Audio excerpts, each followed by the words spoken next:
Assalamualaikum warahmatullahi wabarakatuh. Nama saya Salam Abdul Aziz dari kelas 11 IPS 2, absen 32. Kali ini saya akan mempresentasikan tentang buku fiksi dan non-fiksi yang telah saya buat. Tapi pertama-tama saya akan menjelaskan terlebih dahulu tentang buku fiksi dan non-fiksi tersebut. Yang pertama ada buku fiksi. Buku fiksi adalah buku yang menceritakan hayalan atau cerita yang tidak terjadi di dunia nyata. Contohnya seperti Keong Emas, Cinderella, dan dongeng lainnya. Dan ada buku non-fiksi, yaitu buku yang menceritakan tentang seseorang yang diambil dari kisah nyata atau dunia nyata. Contohnya, novel B.J. Habibie, Laskar Pelangi, dan Perjuangan Pahlawan Indonesia, dan lain-lainnya. Adapun ciri-ciri dari buku tersebut. Yang pertama, ciri-ciri buku fiksi yaitu ditulis menggunakan gaya bahasa, sifat katanya banyak konotatif atau makna yang ditambahkan, berbentuk cerpen atau novel, dan ditulis berdasarkan imajinasi maupun hayalan. Dan adapun ciri-ciri buku non-fiksi yaitu ditulis dengan bahasa yang formal, menggunakan metode penulisan denotatif, faktual atau fakta, menyajikan temuan baru, dan berbentuk tulisan ilmiah populer. Adapun unsur-unsurnya, yaitu yang pertama, buku fiksi. Yang pertama, abstrak, orientasi kompilasi, evaluasi, resolusi, dan koda. Yang non-fiksi, orientasi, urutan peristiwa, dan orientasi.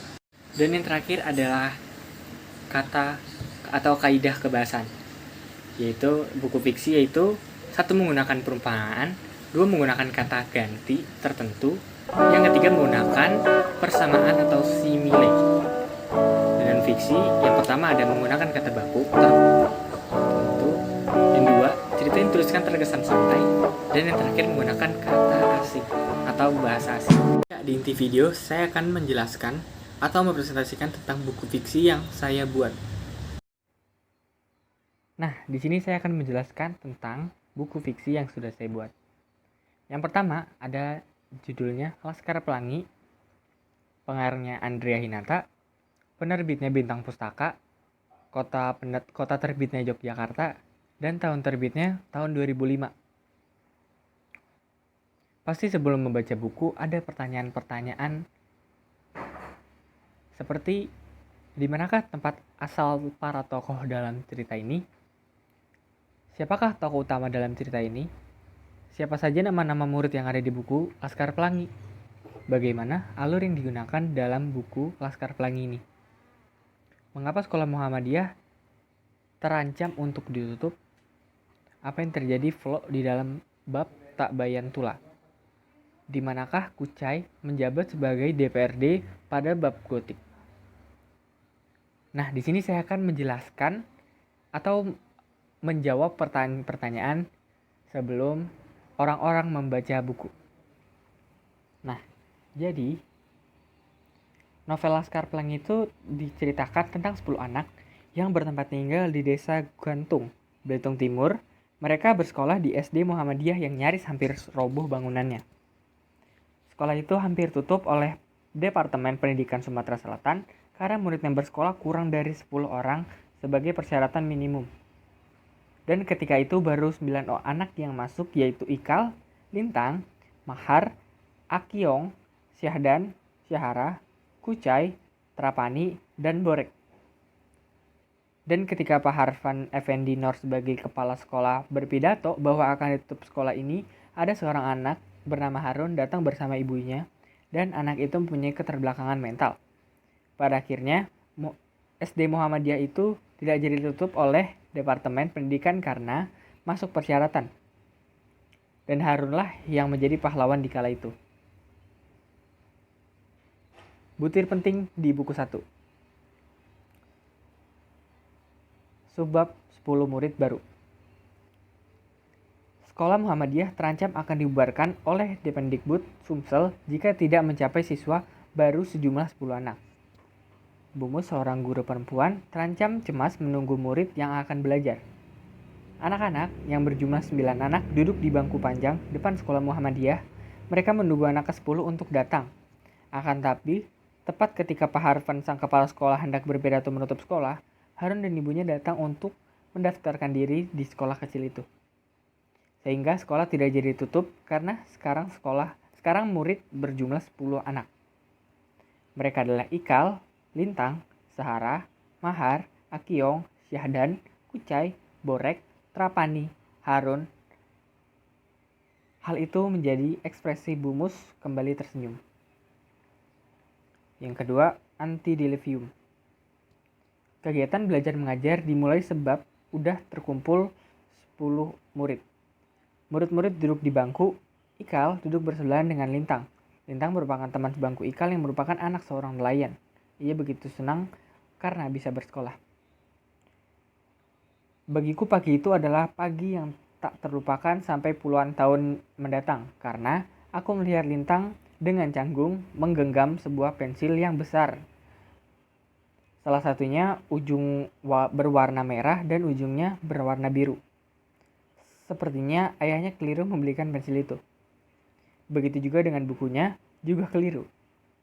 Buku bersampul biru tua bergaris 3, hal yang tak akan pernah kulupakan bahwa pagi itu aku menyaksikan anak pesisir melarat teman sebangku memegang pensil dan buku. 3. Inisiasi. Sekolah kami memiliki 6 kelas yang kecil, pagi untuk SD Muhammadiyah dan sore untuk SMP Muhammadiyah. Sekolah kami kekurangan guru, bahkan siswa yang datang ke SD Muhammadiyah menggunakan sandal dan juga tidak punya seragam. Serta kotak P3K pun tidak punya. Ketika salah satu dari kami sakit, guru kami akan memberikan obat yang bertuliskan APC. Sekolah kami tidak ada yang menjaga karena tidak ada benda berharga yang layak untuk dicuri. Ketika malam tiba, sekolah kami dipakai untuk menyimpan hewan ternak, atapnya bocor, berdinding papan dan juga berlantai tanah. Jika dilihat dari kejauhan, sekolah kami akan roboh karena tiang-tiang kayu yang sudah tua. Setelah Pak Harfan bercerita tentang Nabi Nuh, kelas diambil alih oleh Bumus, acara yaitu perkenalan dan pada akhirnya tiba-tiba pada giliran Akiong, tangisannya telah reda tapi masih terisak. Ketika diminta ke depan, ia senangnya bukan main. Ketika Bumus mempersilahkan senang perkenalan nama dan alamat rumahnya, Akiong menatap Bumus dengan ragu dan kemudian tersenyum.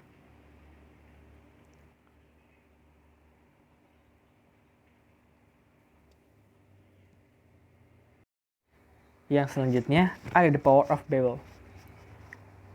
Laksana The Power of Babel yakni Menara Babel, metafora tangga menuju surga yang ditegakkan bangsa Babilonia sebagai perlambang kemakmuran 5.600 tahun yang lalu. Bermil-mil dari pesisir Belitung tampak sebagai garis pantai kuning berkilauan karena biji-biji timah dan kuarsa yang disirami cahaya matahari. Pantulan cahaya itu adalah citra yang kemilau dan teriak-teriak gelombang laut. Eksploitasi timah besar-besaran secara non-stop diterangi ribuan lampu. Belitung dalam batas kuasa eksklusif PN Timah adalah kota raja Konstantinopel yang makmur. PN Timah adalah penguasa tunggal Pulau Belitung yang termansur di seluruh negeri sebagai Pulau Timah. PN merupakan penghasil timah nasional terbesar yang memperkerjakan tak kurang dari 14.000 orang. Yang selanjutnya ada puisi surga kawanan burung pelintang pulau. Pesona hakiki Pangkalan Punai membayangiku menit demi menit sampai terbawa-bawa mimpi.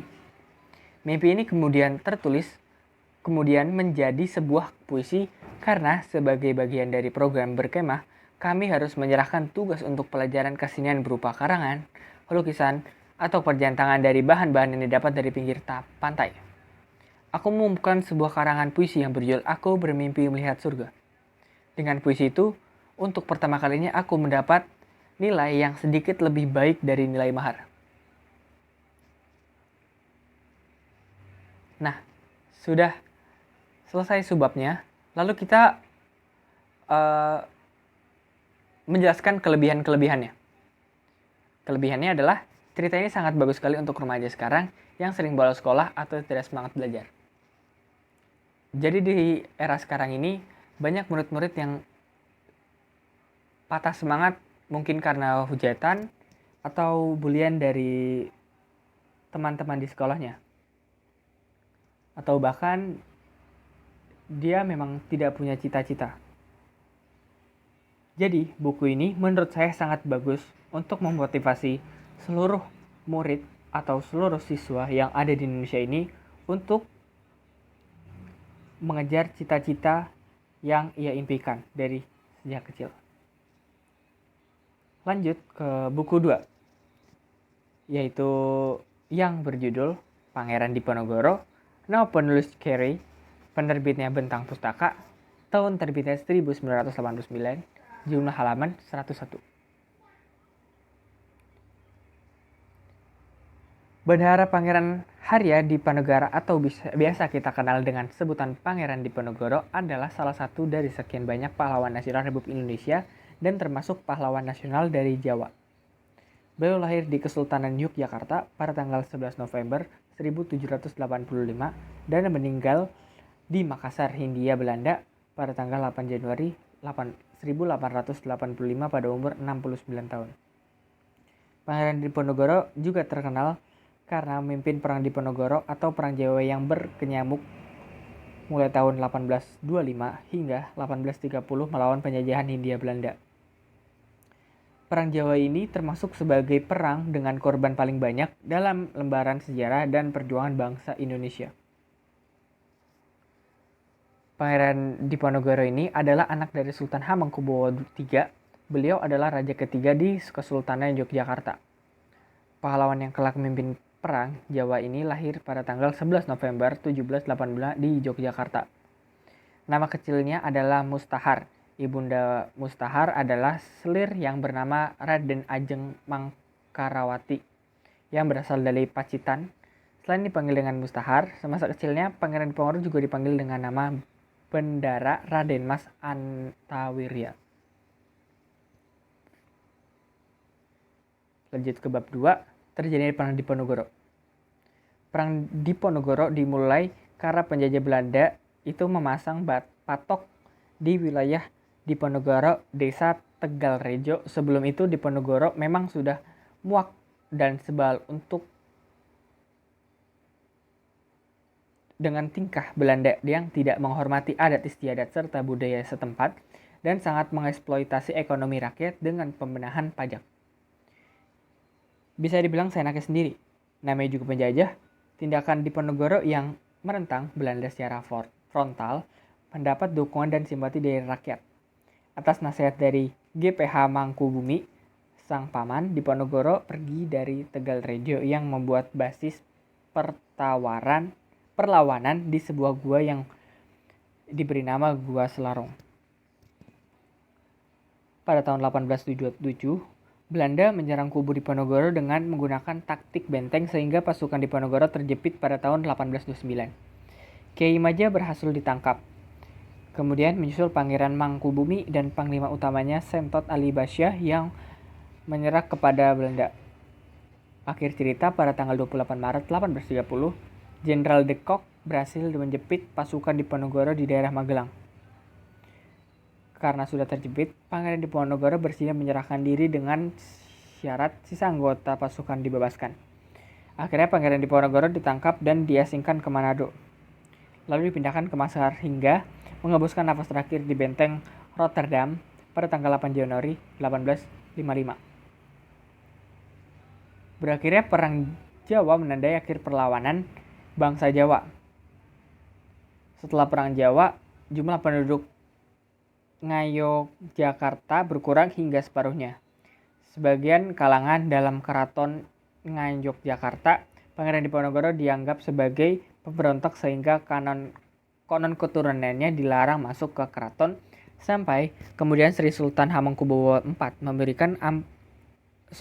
Hamengkubuwono IX memberikan ampunan bagi keturunan Diponegoro yang mempertimbangkan semangat kebangsaan yang dimiliki oleh Diponegoro di masa Perang Jawa.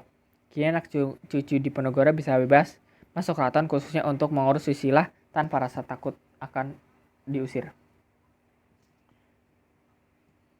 Dan sudah selesai dan masuk kelebihan dari buku ini. Buku ini sangat cocok untuk para pelajar dan orang tua karena selain kita mempelajari sejarah, buku ini mengandung nilai moral yang dapat kita ambil pelajarannya untuk bakal hidup kelak. Hal yang perlu kita petik dari buku ini adalah jangan mudah menyerah untuk meraih apa yang kita cita-citakan. Meskipun banyak rintangan yang harus dihadapi, kita harus tetap semangat untuk menggapainya.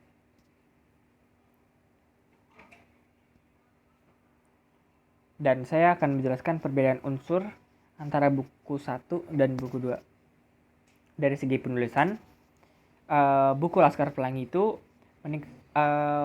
untuk meningkatkan semangat para pelajar yang malas belajar, bolos pada waktu sekolah, dan belajar mensyukuri rezeki apa yang Tuhan berikan. Pada buku 2 atau buku Pangeran Diponegoro, tujuan dari penulisan buku ini adalah menjelaskan secara jelas tentang perjuangan seorang pahlawan, khususnya pahlawan yang bernama Pangeran Diponegoro dengan kegiatannya agar Indonesia merdeka. Dari segi keunggulan, buku 1 mempunyai banyak pesan moral yang dapat diambil, dan juga kelebihan dari buku ini adalah terletak dari cara penyampaian bahasa tulis dari Andrea Hirata yang begitu khas yang menarik. Dengan aksen-aksen yang Melayu yang kental serta menggambarkan latar belakang sosial budaya etnis Melayu yang unik serta menarik untuk diceritakan. Sedangkan buku 2 atau buku Pangeran Diponegoro, buku ini memiliki ilustrasi bagus dan buku ini juga menginspirasi kita agar tetap semangat dan bersungguh-sungguh dalam melakukan segala hal. Buku ini juga mengajarkan kita taat pada orang tua, rajin belajar, dan tentu taat pada agama.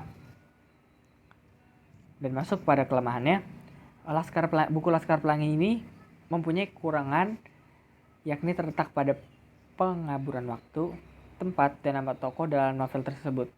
Novel ini diadaptasi dari pengalaman masa kecil penulisan, yang berarti kisah di dalamnya merupakan sebuah fakta, mengingat banyak kritik sosial yang terdapat dalam novel Laskar Pelangi. Lalu, di buku Pangeran Diponegoro mempunyai kekurangan yang isinya sulit untuk dipahami sehingga kita sebagai pembaca bingung untuk memahami isinya. Dari segi bahasa, buku Laskar Pelangi menggunakan bahasa sehari-hari, kata tunggal, dan sangat jarang menggunakan kata baku. Buku di Pangeran Diponegoro menggunakan bahasa baku, menggunakan kata tunggal. Sekian, terima kasih. Kurang lebihnya mohon maaf. Assalamualaikum warahmatullahi wabarakatuh.